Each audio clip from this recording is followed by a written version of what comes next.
With us now to discuss the future of space is Chad Anderson, CEO of Space Angels. Chad, great to have you back with us as always. This number though, 1 trillion humans, is it super realistic here?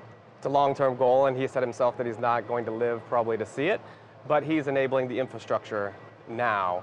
He's putting his weight behind Blue Origin, which he calls his most important work, to build the infrastructure to be able to allow humans to go out and colonize the solar system. And what he calls really taking manufacturing and industrial activity and moving it off planet and doing what he calls zoning Earth residential.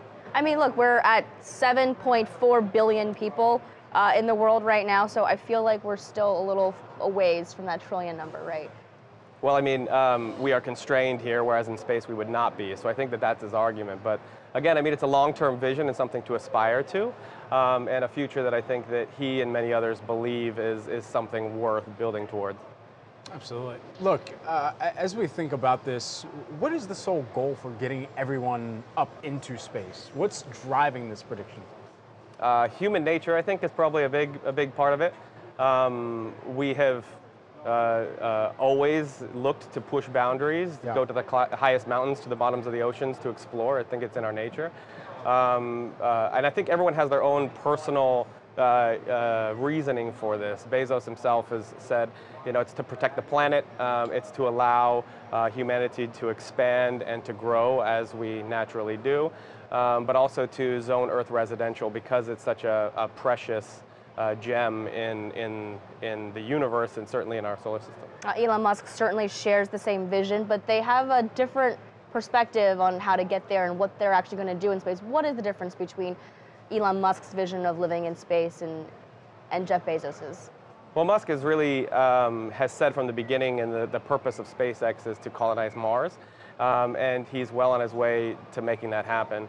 And he's done a great deal in terms of lowering the barriers to entry, enabling that infrastructure, and the launch systems that will get humans to space and to Mars. I think his is really to say that there's been extinction events on planet Earth, and if we don't have a plan B, then we're in trouble. Whereas Bezos is more really taking industrials off planet. But I think that the biggest difference between the two is that one, Bezos is funding himself, and it's allowed him to do this pretty secretly. I mean, he's done it since 2000.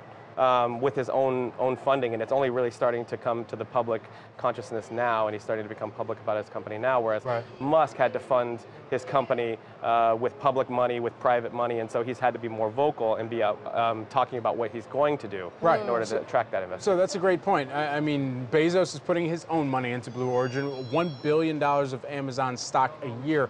Plus, and then versus SpaceX, on the other hand, which you mentioned, raises money the traditional way. Can SpaceX really compete here? I think so. I mean, I think that they've shown time and time again that they are a formidable competitor.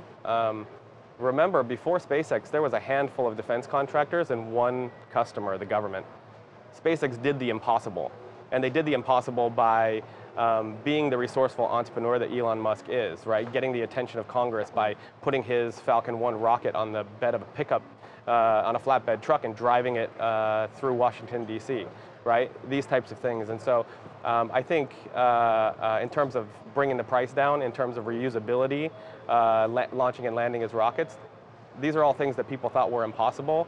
And he's proven people wrong time and time again. It just seems to be unfair because Jeff Bezos is the richest man in the world and he doesn't have the overhang of Tesla, right, that he has to still run. Elon Musk's case. Where's the money coming from? You know, we're hearing a lot of controversy, obviously, with the Saudi investment fund. The Saudis are investing kind of in everything, I mean, separately from this for Tesla. But overall, where are you seeing the interest into this space? So, every quarter we put out an investment report to talk about what's happening in the market. We anchor everything to 2009. That is what we call the dawn of the entrepreneurial space age. This is when SpaceX had their first successful launch, and this was the first time a commercial rocket had launched a satellite to orbit.